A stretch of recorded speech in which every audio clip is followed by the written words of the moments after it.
Okay, hello everyone. Welcome to the University of the Underground. We are a free, pluralistic, and transnational university and charity founded in 2017 in the basement of a nightclub. I am Naum, the head of program of I Want to Believe, and today we have a talk that it's going to be 40 minutes long, followed by a 15-minute Q&A with our special guest, Rebekah Coffman. So if you are watching this video or if you're a visiting participant, I ask you to support this program, go to our website, click donate, so we can keep running this free educational programs and to support our lecturers. So today we have Rebekah. She's a historian and curator based in Minneapolis, Minnesota.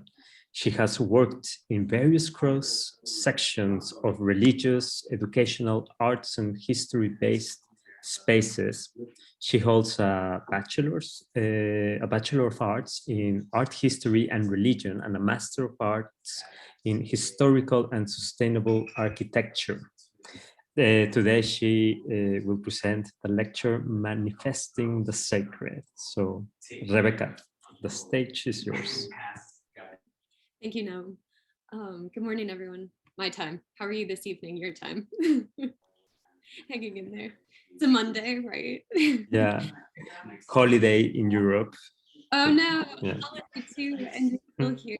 Well, thank you for coming all the same. All right, I'll get us presenting. And I know we have it structured where it's 40 minutes of me talking and 15 minutes, but if people have thoughts or questions, I'm happy to be interrupted. Otherwise, a fair warning, I tend to kind of pack a lot into a talk. So if it gets a little bubbly, just tell me to slow down. So yeah, kind of the theme of this talk. It from the title seems kind of sufficiently vague, but it comes from this idea for me of how a sacred thing that is a very intangible thing becomes something very tangible or very physical. And I saw this on your reading list, which is kind of a standard text when we're talking about sacred things, but it's how do we become aware of something that's sacred? So how are we formulating this idea of something that's very tangible? So Eliade says, man becomes aware of the sacred because it manifests itself, it shows itself. And he creates this kind of separation between something that's sacred from the profane. And profane is really just a word that means everyday, like normal of this world things. And for me as a historian, I actually completely disagree with that. I think life is infused with everyday, ordinary things, and that in and of itself is something sacred. And so when I'm kind of pursuing my thoughts as whether I'm looking in art, whether I'm looking in architecture, I really try to break down that barrier of people saying there's something separate and apart from us from this like everyday experience that we're living. And so I try to really see how we can infuse one with the other. And so the theme of this talk kind of might seem all over the place when we get into our examples, but I want us to kind of center around this idea of reuse. And in architecture, that will be spatial reuse, so the actual reuse of a site or reuse of place or reuse of space within a building.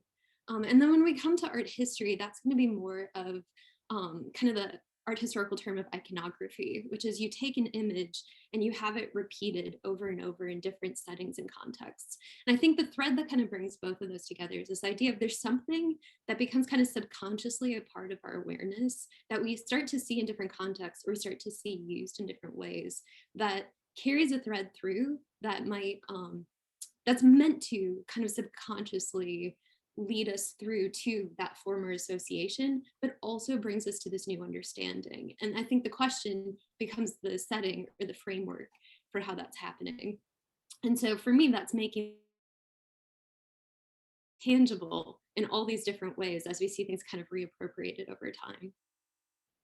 So I typically work within a framework of Orientalism as a starting point. I think this process of othering in religion happens consistently, especially I look a lot in how Protestant Christianity has formulated kind of our global perspectives of religion and how that then informs our visual culture and language, especially coming from studies in the United States and in the UK, and just trying to break down the barrier of these subconscious biases that comes from a legacy of hundreds of years of formulating visual culture based on this religious identity that we don't even necessarily say is religious identity anymore. It's so embedded in our culture and in the very way that we perceive landscape and space and place. So we're going to break that down a little bit. But I'm going to start with this quote from Said because everyone starts with Said with Orientalism, right? But I think it's a really powerful one and it makes sense because none of us is outside or beyond geography. This thing that we're in, the space that we occupy is something we can't escape. And so then because of that, it's not just about our physical space, it becomes how we represent that space, right? And so that comes back to that idea of kind of reuse or transliteration over time of going, okay, if I'm here and this is me and this is where I occupy, how am I depicting that? How are other people receiving that? How is that being kind of interplayed over time? So for me, a lot of my work actually started with a really light, easy topic of the city of Jerusalem. So I started over 10 years ago looking at iterations of representations of the city of Jerusalem, particularly from this view. And so this is a really famous American landscapist. We'll get into kind of the iconography of this image. But the reason why I looked at his work was because I had seen this poster when I was in Jerusalem in 2011, and I saw it reappropriated in a number of different contexts. And so basically I tried to trace the visual lineage of this poster back and saw it in American landscape painting. And so we'll get into kind of the iconographic ramifications of this correlation.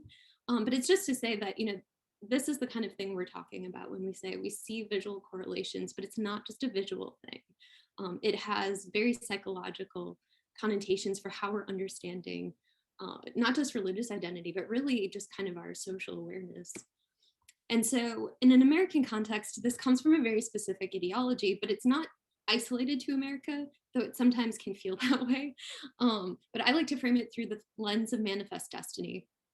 And so this is something that comes from John Sullivan in the 1840s, and it's linked directly with Western expansionism, which is basically this idea of kind of take, conquer, settle from a religious framework of America as a new form of promised land, or that we are a new kind of way of being that is meant to mirror, kind of that Israeli or Hebrew people context.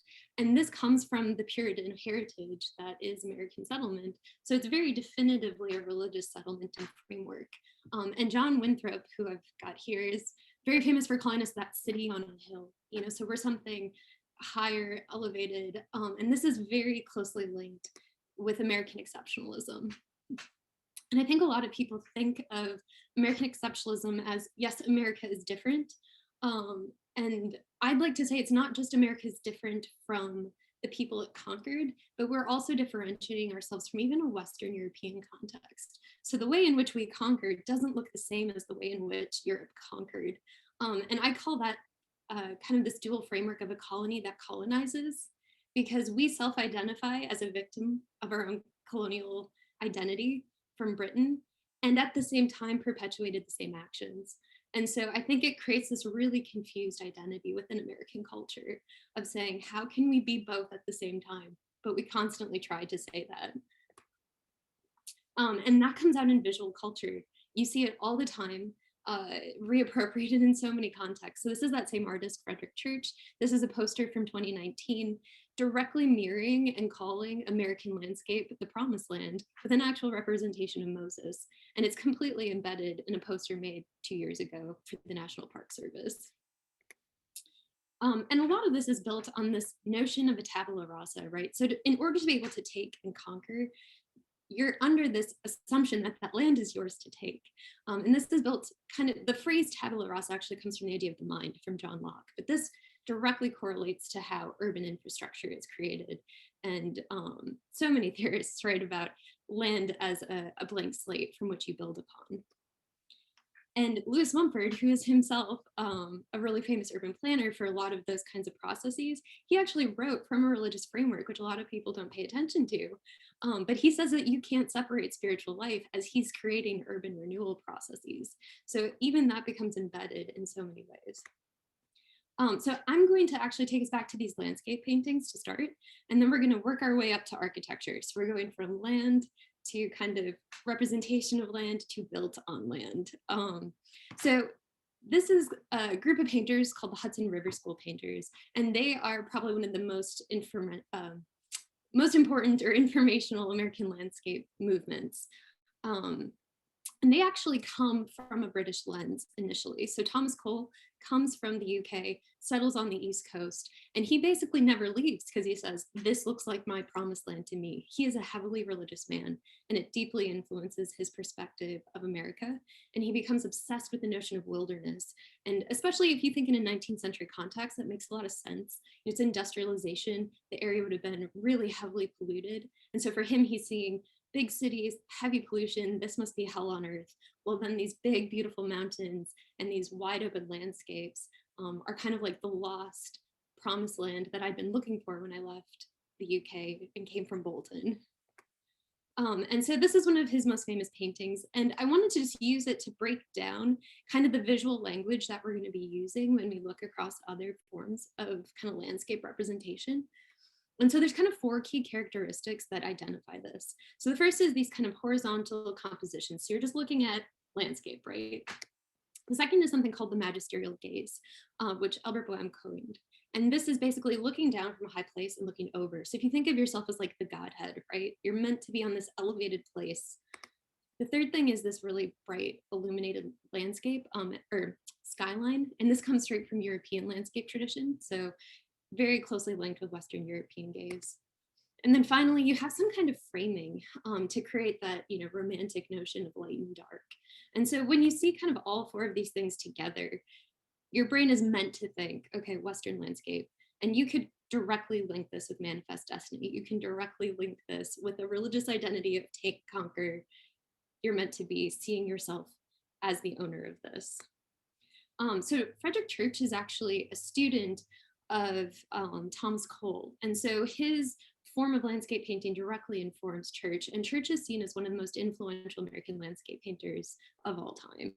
And he is actually a descendant of Puritans. And so his own ancestry is directly linked to this very religious identity, and it's infused in his life constantly. And again, like I said, depictions of promised land, depictions of wilderness, all layered on top of American landscape. And that includes sites like this. So Niagara was known to be a very spiritually centered location based on indigenous belief systems. And so Church intentionally comes and paints, and we know he interacts with indigenous people, and yet it shows an empty landscape because his focus is the power of this. And it's important to note his form of Christianity isn't just Protestantism, it's actually Calvinist Protestantism. And the reason why that matters is because that belief system claims an exceptionality for a group of people and says the rest of the world isn't special, essentially. So Calvinists believed in something called the elect. And so Church would have believed you're either one of those people or you're not. And if you're not, then you're not included. And so he just doesn't include them, which becomes really problematic through an Orientalism framework. So Frederick Church is like a lot of European and American artists at this time, and he does a grand tour of the Middle East. And his version of the Middle East is different in that he really centers on Jerusalem as a spiritual pilgrimage. Not all artists do that. Not all are so focused on kind of the spiritual lens. And so he paints this really famous image of Jerusalem from the Mount of Olives. And the Mount of Olives is significant because that's the place where Jesus would come right before he dies. And so this is a view that he perpetuates from that very significant Christian lens. And as he's traveling, we know he looks very intently at religious literature. He stays with missionaries. So we know that there's no separation for him between an act as an artist and an act as kind of a spiritual pilgrimage belief system. And this brings us to kind of, the framework of Orientalism and how that continues to infuse visual and material culture. But you know, this is the time when people are exploring, they're pushing boundaries, they're documenting culture, and they're presenting culture, right? So this is where we're starting to get the very framework museums operate in today, is we're going, we're collecting, we're documenting, we're bringing it back, we're representing it to our culture here. And we're interpreting it in that process, right? Nothing is ever a pure documentation. It's always a curated experience. And so that's what's starting to happen. And so I'm going to kind of whirl through some thoughts because there's a lot of frameworks here, but we're going to go through quick Orientalist theory and we can always come back to it. But in the 19th century, we're working really in what's pure Orientalism. And what that means is looking at decoration, looking at culture, documenting it very, very precisely. And because of that, it's this focus on texture, pattern, detail. So you see these fabulous drawings, frankly, of all of these different patterns that people are encountering because they're thinking, this is something I have to bring back. And if you want to look at it through the religious lens, it's something I have to save because these cultures aren't going to be here forever because ours is the, you know, elite culture. And so we have to document it while it's here.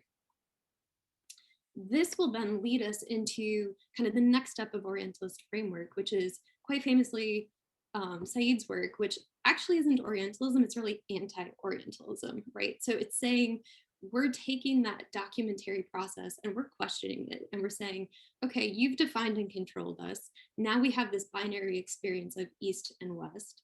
So how are we going to question that framework? And that's all of Said's work, right? Is saying, let's talk about and break down that work.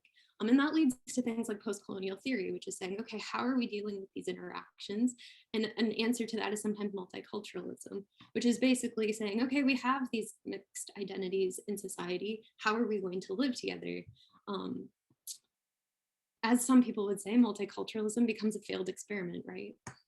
And so from that, we kind of get led into, I don't know if I would even say this is the current phrase, as if it's some kind of neat trajectory or lineage, but I think it's at least ways people are exploring it now, where especially in a post 9/11 context, we have this division between what could be neo-Orientalism and neo-colonialism with a very intercultural framework. And so these are two examples local to me from Minneapolis, and they both come from within the same month in our city. But we had this really powerful exhibition called History Is Not Here. And you have an artist like Rod Yassine who's looking at fruits that we could find in just about any grocery store and saying, you know, am I as integrated in society as these fruits and vegetables that you eat every day? You know, this is what makes you uncomfortable about me and my body, but you'll consume these daily. You know, and then on the right, just the very, you know, real framework of Islamophobia and fear against cultural and religious identities that are, you know, directly linked in society. And so, you know, within an American framework, just really quickly to kind of show you an example of the European versus the American, these are both from World's Fairs. One is from Paris, one is from Chicago. And you can see how America always kind of takes and appropriates in a slightly different way than Europe. So, you know, here we have a very documented basis like you see in Paris, and America reframes and decorates and adds and appropriates its own identity within it a little bit. And so we'll kind of see how that continues going forward. And just to keep showing, there's a couple examples here of just, you know, this perpetuated visual language. This is Frederick Church's own house, Olana, and how they had a recent an event that they made a poster for that still just perpetuated the same imagery. So from that, I'm going to take us through some talks about Visit Palestine. And depending on where we get, I've got another set of landscape. If we don't get there, I'll just skip forward to the architecture because, like I said, I tend to pack it in. So we'll see where we get. But so this is our original juxtaposition, like I was saying. We have Frederick Church's Jerusalem from the Mount of Olives and Franz Krauss's Visit Palestine. So Franz Krauss is actually a European Jewish settler to Israel. And he comes actually pre-statehood, so it's Palestine when he arrives. And he's a graphic designer. And so he actually forms some of the really early graphic design work that informs kind of all of Israeli graphic design visual language of its period. And so when he comes, you know, he's actually doing a range of advertisement work. But what's interesting is that it's all kind of in this international style with a very westernized lens.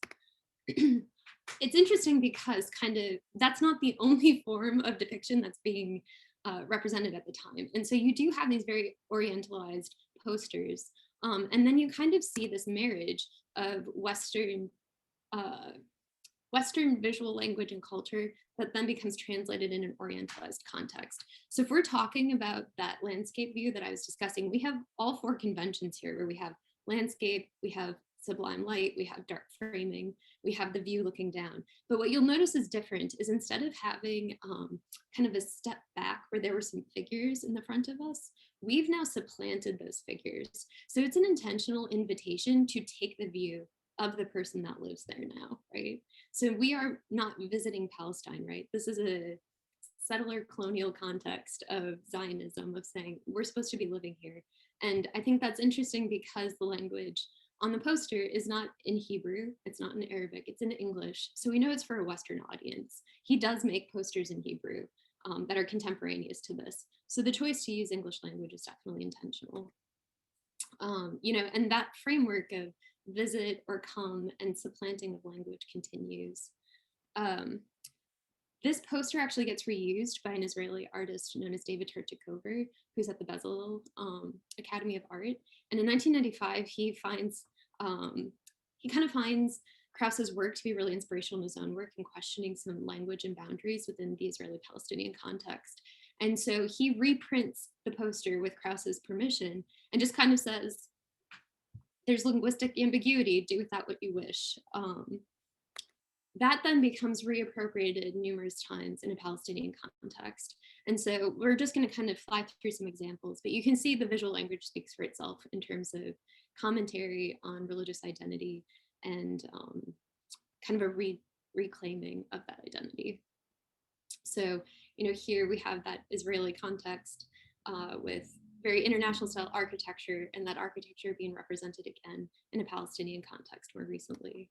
And you just see this poster explodes kind of post 2011 with just reuse.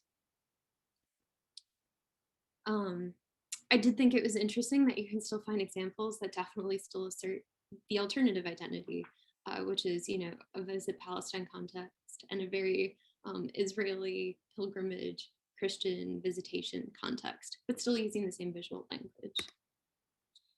And then the piece that always gets me that we're going to come to is this idea of religious identity as consumption. And so when we move beyond just language and visualization, we also have to think about action, right? And when I say everything is a curatorial process of what you're selecting, you're also deciding who you're selecting it for. And so this poster isn't just up on walls, it's being sold in tourist shops that are, in the old city that are meant to attract people to buy it. And there's a reason for that, right? It kind of circles us back to that original Orientalist framework of saying, this is culture to consume.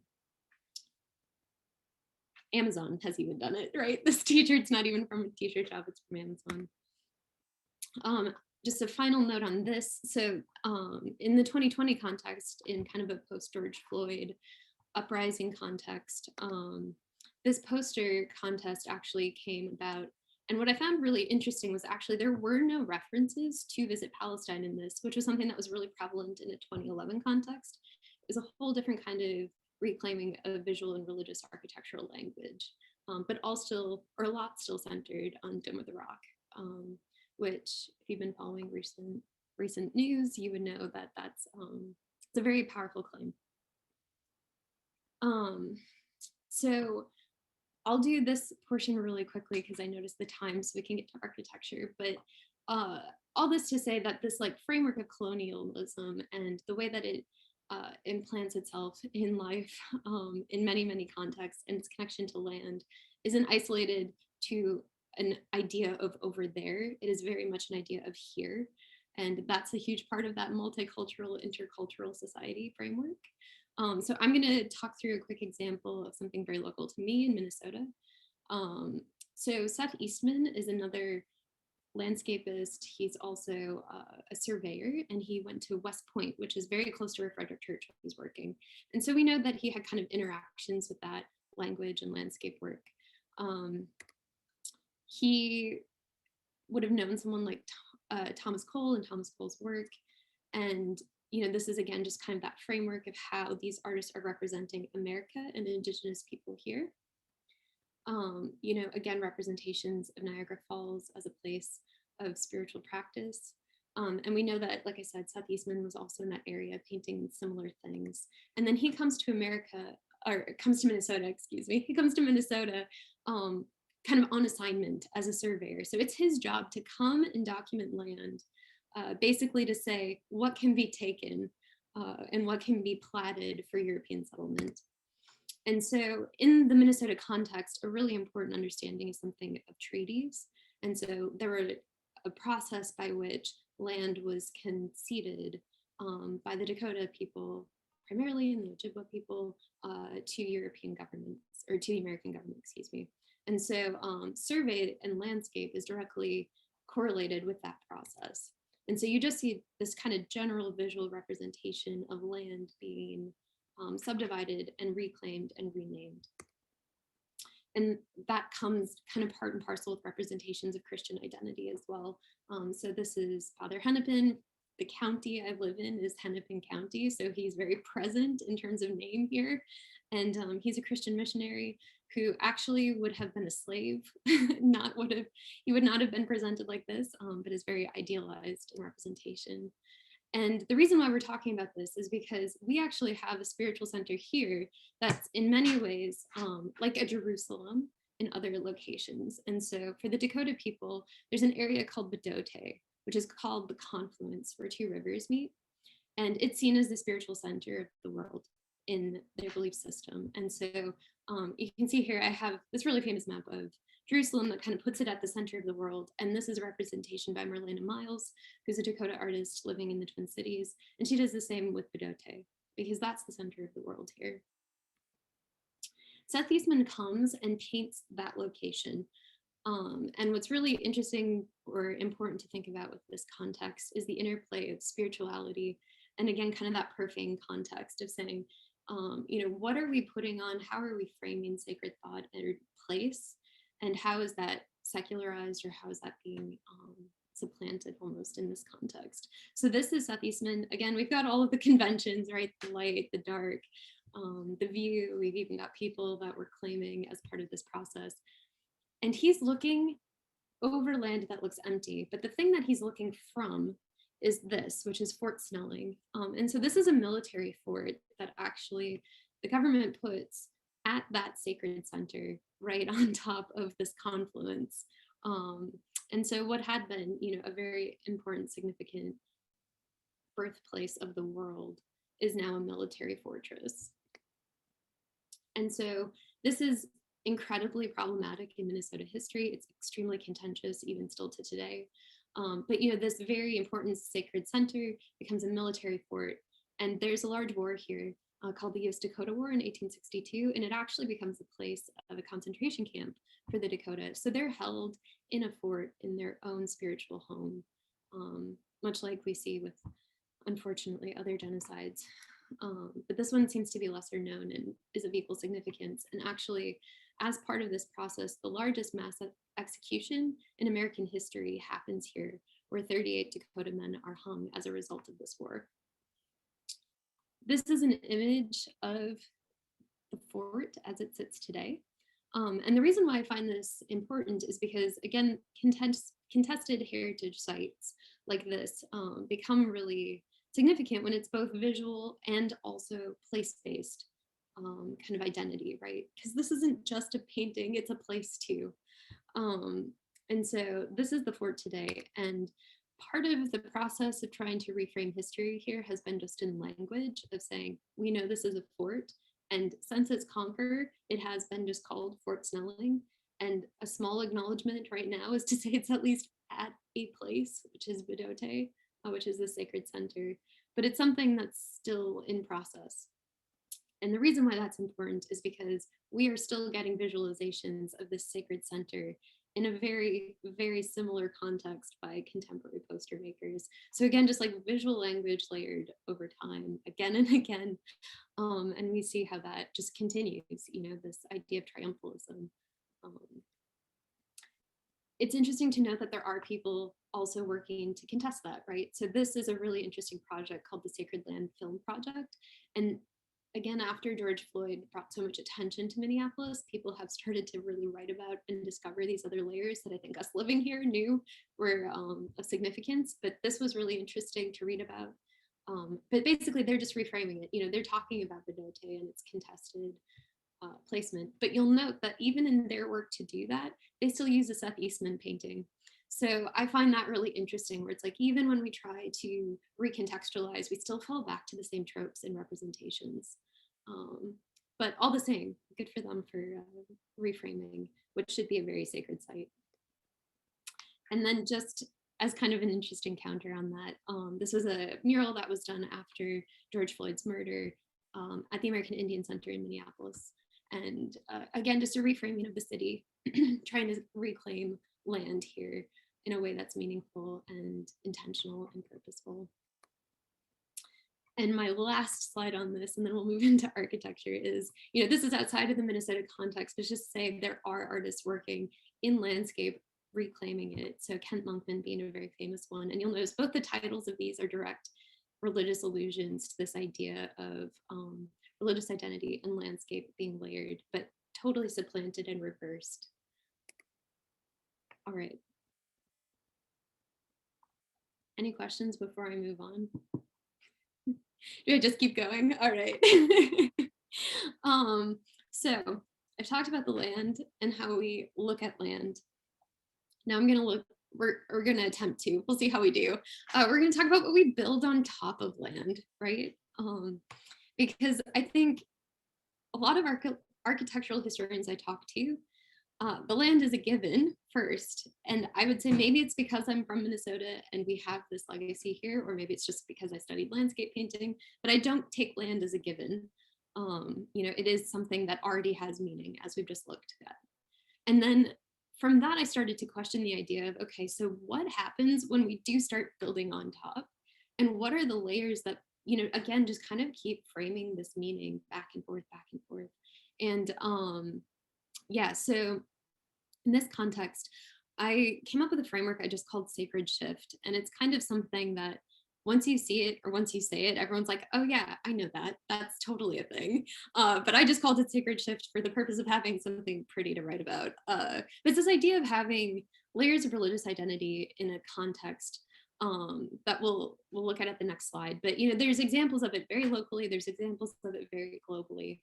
You know, so you have the Hagia Sophia, you have Cordoba, you have Dome of the Rock, but then you also have George Floyd's memorial. You also have a mosque close to where I lived in London. You do have a mosque where I live in Minneapolis. But essentially the framework is this idea of a ritual reuse of a site by a different faith tradition. And so it's just kind of this idea of like a concentrated multiculturalism or interculturalism. And it's basically saying we're reusing space. So like I was talking about reusing imagery and then reusing place, now we're reusing space itself. So the architecture might be modified, but it's not really changing. The building is still there. So what does that mean for how we're changing it? And the reason why I started this is because within kind of architectural history and heritage listing, I found that so much of heritage is based on a framework of originality, exceptionality. You usually have to be associated with known figures. And for me, that's really problematic because I'm saying there's so much more to history than just, you know, dead white men, right? Like, which is a majority of listing, a majority of a lot of heritage, as has been identified by so many scholars, is largely and predominantly white in the US setting, you know, European heritage. And so how are we expanding those frameworks? And the way that I propose that we can do that is through use, because while the buildings may not change, the people using them does. And if we recognize that as heritage, then we actually start to see there are physical manifestations of those uses. And so something that's otherwise being ignored through the adaptive reuse process now has meaning because it says, actually, this is part of the same lineage, it's part of the same process. And so if we recognize use, then we start to recognize more. At least that's what I'm proposing, we'll see. So I wrote my thesis in a London context. So we're gonna look at an example kind of more in depth of a London context. And the reason is because I started looking at heritage listings and I wanted to see how many mosques were listed. It's estimated there are somewhere between 1,300 and 1,800 mosques in the United Kingdom. And as I was looking at heritage listings for mosques, I noticed the majority were in adaptive reuse settings. So there were only 3 that were purpose-built buildings, and all the rest were buildings that were already existing, but then somehow later became used as a mosque. And there weren't, I should say there was very minimal recognition of what it was as a mosque. It was usually like an asterisk that just said, if they even acknowledge it at all, by the way, it's also a mosque now. But it's a Christian church that was built by this person that is exceptional for all these reasons of architectural heritage. And so that layering was never really acknowledged within that. So the building that I wrote about primarily is called Brick Lane Jam Masjid today, but identified it as 59 Brick Lane. And this is on the east end of London in Spitalfields, if you're familiar with Spitalfields. And the context of this building, I tracked very closely every time there was a change of use in the building, because every time you would read a heritage listing, it would talk about a very particular lens of its original framework. And it never would acknowledge use, or if it did, it wasn't the reason why it was important. And I was trying to say, you know, all of these uses actually lead to what it is. That is why you're recognizing it today. And so for those unfamiliar, we'll go through kind of a quick history lesson and then kind of a few points of the contention within its heritage. And then hopefully that brings us to a close time for discussion. But this is a building that was originally built as a French Huguenot church. And so it's within a Protestant Christian context. But Huguenots in the UK context are not probably the same as like the Protestant framework in the United States, and that everything is kind of in contrast to the Church of England. So the Church of England is a state-aligned religious body, which means it has state power.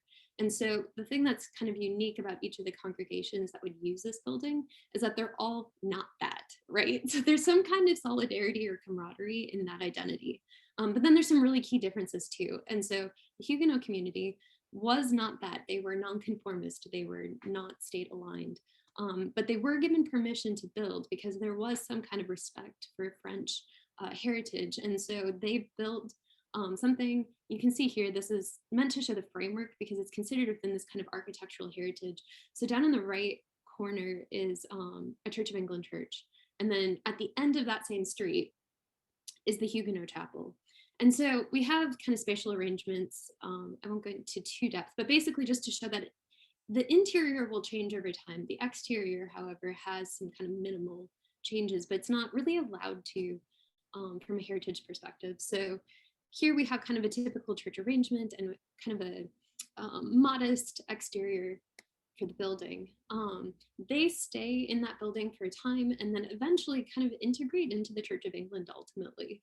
And so it loses kind of its distinction as this nonconformist place. And it goes up for rent actually to this group first for a very short window of a decade, which is the London Society for Promoting Christianity Amongst the Jews, which is quite a mouthful. But basically they were there to serve the Jewish people who were less fortunate in their mind, and ultimately with the goal of converting them to Christianity. A lot of frameworks within this 10 years that we can't get into right now, but ultimately they end up building a different building, and so they move out 10 years later. And then it becomes kind of the next context of its Christian use. This is then as a Wesleyan Methodist chapel. So Methodists, like the Huguenots, were also considered nonconformist. They actually were started as an offshoot of the Church of England, and then over time became kind of more and more separatist. And basically they modify and do some changes for their kind of own belief system. So like Methodists were really focused on education, and they were very focused on a certain kind of preaching, but ultimately the interior doesn't have to change much for their form of worship. When it starts to change is when it becomes kind of a whole new religious tradition. So its next form of use is as a synagogue. And the Mazig Hadath aren't just Jewish, they're Orthodox Jewish, which means they have a very particular form of practice. And so, for example, the gallery is separated on an upper level. So I should say this kind of a 2-story building that's got a ground floor with pews and then an upper level balcony. And that balcony actually becomes part of what becomes very contested about this building. But for them, they have a separate gallery for women. And so that involves modifying some things. It also means a spatial reorientation because of how practice has to take place facing Jerusalem. And so for that, again, gallery is modified, a Torah stand is implemented. But again, the exterior doesn't have to change too much. So when we look at the building, this is probably one of the better views we have, unfortunately, because this is a building directly sitting across the street that was lost in the Second World War. So we have this kind of one view of this building that's not at a strange angle because this is a building that gets replaced. But this is the exterior of the main entrance, and this is its form as a synagogue. But the exterior, aside from some signage, would have looked very similar as a Huguenot chapel. And this is just two views that show that interior arrangement that shifts from where the main door and entrance would have been, so that you can face that Torah stand. There's a lot of context here. Again, we won't get into fully, but essentially the congregation on the East End starts to form new community in other places, especially in a post-World War II setting, kind of more suburban, more transportation, lots of things like that. And because of that, the building starts to become neglected. It's just a lot of context in the post-Second World War. But in that process, the building also becomes listed as a national heritage site. And because of that, there now becomes a whole new governmental framework for how we're discussing this building and kind of national identity, not just the religious identity of the people using the building. And so the congregation dwindles and isn't able to financially support the building's needs. And so there becomes this really contested debate about how you reuse this building. And yet in the meantime, its interior is just completely deteriorating because it needs use, right? Like it's just sitting there needing use. And so a lot of the conversation comes around religious reuse or a secular reuse that becomes more viable. And almost immediately in this context, as Jewish population is moving out, there's a very strong Bengali Muslim congregation or community coming into the East End. And they approach the synagogue almost right away and say, we'll reuse it. And it actually takes years and years for them to become the eventual users because of this contention of heritage and finances. So, movie theater, dance, residential, all of those things are discussed by heritage officers before it becomes a mosque. But eventually they do purchase the building and it ends up becoming kind of a sidestep around heritage officers, and it's just community to community conversation that leads to a sale. You can see like their first modification is very simple, where they just take out the pews so that it's oriented for prayer, because the primary focus of any mosque is prayer more than anything else. And then the second importance is orientation. So you'll see here, if we were looking previously, this was the entrance on this side. And the entrance has to functionally move to the opposite end, which actually involves having to use, and I have a picture here, but there was an attached, they called it the vestry house, but it was basically a place for meeting or where the pastor of the Christian church would have utilized. And so that like residential door becomes the main entrance because of this functional reorientation of the building. So it's an entire identity shift in a way, because instead of it being directly linked now with this street that an Anglican church is on that's in this very specific context, it's now completely centered around Brick Lane, and Brick Lane becomes a really strongly identifying Bengali heritage site. And so we'll first look at the interior orientation, and we'll talk about the context of it. But the thing that was the most contested about this building's heritage is this reorientation of the top floor and reconfiguration of balcony to allow for more prayer space. Because that balcony was seen as sacred by heritage officers. It couldn't be touched, right? Like that wood was so important. But in this process, they did repurpose the balconies, and it was used to make this octagonal opening. But you'll see the insertion of things that make it meaningful, like a mihrab. But then you have things like the door cases, so it's this really interesting layering. Just some examples again to see the interior. Downstairs was actually storage cellars, and that was repurposed into the women's prayer hall. But the thing that's been the most contested about this building is the inclusion of the minaret, because that is on the outside. So something on the inside, while people didn't love, they didn't have as much control over. But as soon as it became an external or exterior representation, it was highly contested, and it took almost 30 years by my calculation for them to achieve a minaret. And it changed design multiple times. And ultimately it became possible because of the creation of a Bengali heritage trail running along Brick Lane in 2004, 2005. And then the minaret was erected 2009, 2010. And this actually isn't considered part of the building's heritage. It's considered part of the cultural trail from like a statutory standpoint, but it's linked to the building's religious use. So if the building stops being used as a mosque, there's a condition that after 30 days, the minaret is supposed to be taken down. And so you can just see here the representation of the heritage trail. And, it kind of has the story of a lot of things, which is gentrification on the East End, the pushing out of migrant societies, who's being represented, who's being commodified, just some of those questions. And this is my last slide that we'll end with, but this building is now currently in the Venice Biennale at the Applied Arts Pavilion.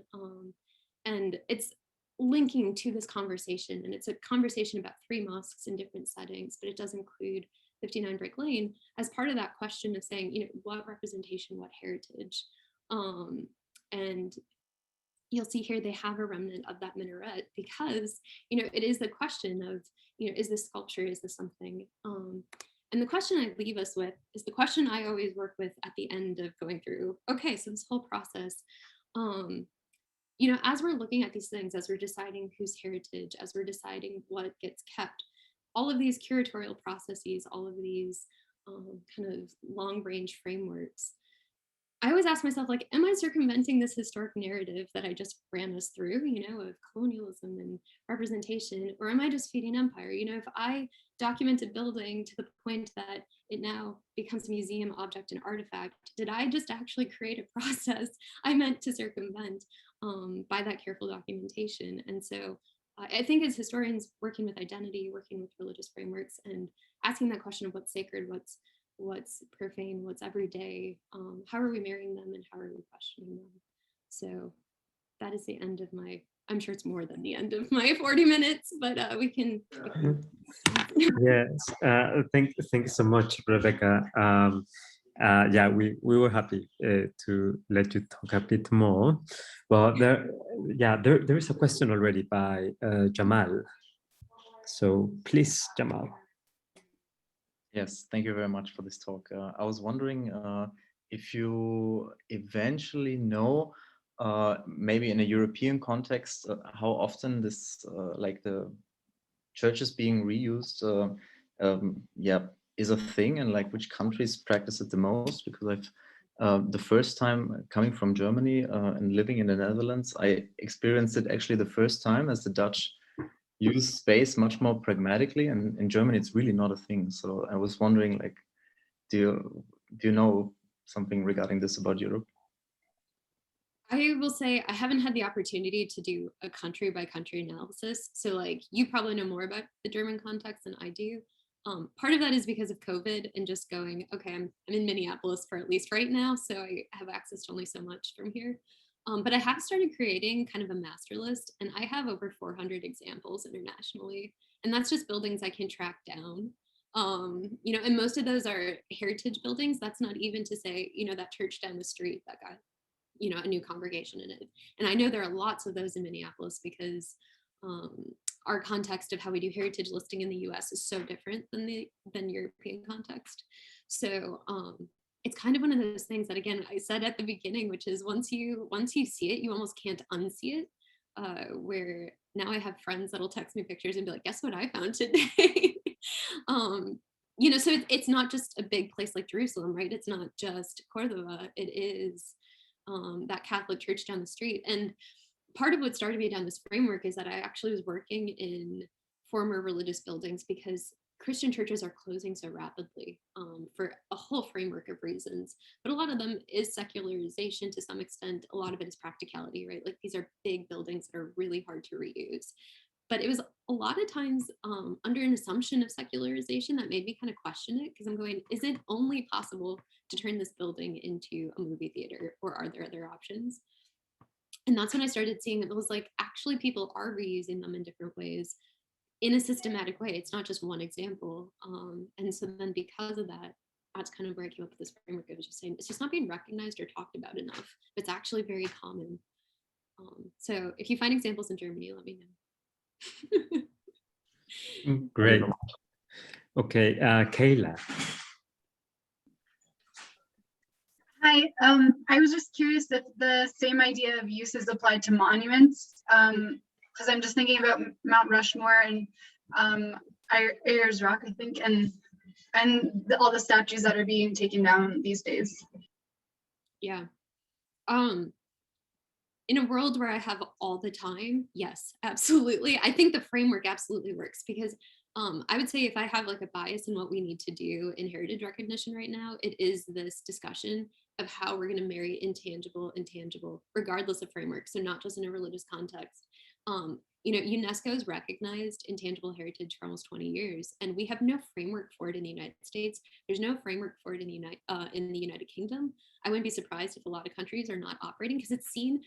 I mean, if I want to get into the real critique, it's seen as like an Eastern philosophy versus Western philosophy thing. If you really start breaking down the language of where are the places people are identifying intangible cultural heritage and saying it as value, and it's usually in non-Western countries. And the reason for that is to create a heritage balance that I think is really necessary. But I think that comes back to that multicultural and intercultural framework of saying, but that's assuming there's an over there and a here divide.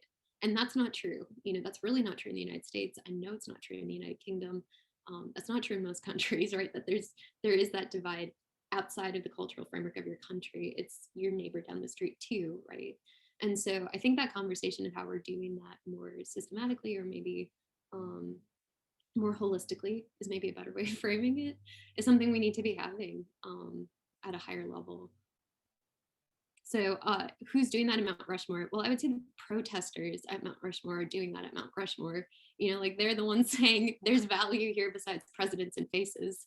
But is it being recognized by the federal government? You know, that's a different thing. Okay, great. Teresa. Yeah. So actually you kind of touched on this, on my question just now as you were speaking to Kyla, because I was wondering if you could speak a little bit more about this, the idea, the making of the tangible intangible and vice versa. But also in the context, you were speaking about London, but I also thought of this other church, St. John's, which I was very stricken when I'm from Slovakia, which is a very Christian Catholic country, and for a church to be used simultaneously for prayer and for worship as well as for cultural reasons is super rare. I never came across that. Whereas here there I could see that in the morning there could be a service, in the evening there could be an electronic concert. And I don't know if in your with this idea of making tangible intangible and religious and secular, how would you think about that, of reuse simultaneously? You know, within Christianity, obviously I can't speak to every tradition. This is me as speaking to Christian context, but I would say part of that might have to do with like a Catholic Eastern Orthodox juxtaposition with a Protestant theology, because Protestant theology in general says the building doesn't matter, it's about the people and the practice. So, you know, the Protestant tradition I'm more familiar with would have been fine with that because the building itself was never sacred. That's not true, you know, in a Catholic context where consecration is really important and the site itself is very important and the act of pilgrimage is really important because of the site specificity. You know, so I do think it could be the cultural framework of the denominations that are the majority as part of that. You know, part of it might just be secularization too. So, you know, if you're in a country that is more comfortable with blurring those lines, and that might be out of necessity, you know, how many churches say, well, we can't pay our water and heat, so we'll pay for a concert because at least then we keep the building open. You know, I think maybe those boundaries get broken down out of practicality over time too. But I don't know if that's a perfect answer, but that's what came to mind, especially with the kind of Protestant versus Catholicism or Eastern Orthodox. Okay. And okay, maybe a last question again by Jamal. Yes, so maybe it's a bit too late, but I was wondering at the very beginning, you were talking about the sort of conflicted American identity. And I was wondering, speaking of art history and what happened in landscape painting in America, was there also any attempt to detach from the British colonizers visually? Or did they just keep on doing their thing and like, oh, we have nice landscapes and backlit clouds and all this stuff? Or was there something new going on? Yeah, I mean, I haven't studied that probably as holistically as I have this version representation. I do know that kind of turn of the 19th century, so going into early 20th century, art in general just turns away from this kind of landscape painting because it becomes that post-industrial questioning of society anyway. And so representation is changing and people really turn from this. So actually, I didn't talk about it in this talk, but I often do, which is Hudson River School paintings were actually largely ignored for the better part of the 20th century because everyone wanted kind of contemporary modern style painting and was talking about that and finding that exciting. And it's in a really like nationalistic framework that it starts to become discussed again. And I actually found in Trump's presidency a huge resurgence of exhibitions of their paintings. So it was like I wrote my original thesis like 2011-ish, and there wasn't that much, you know, at least in recent scholarship about them. And then it was like, since that time, I think I counted, I mean, close to a dozen exhibitions or writings that were significant, all kind of in this very Trumpy framework, which I found not just coincidental.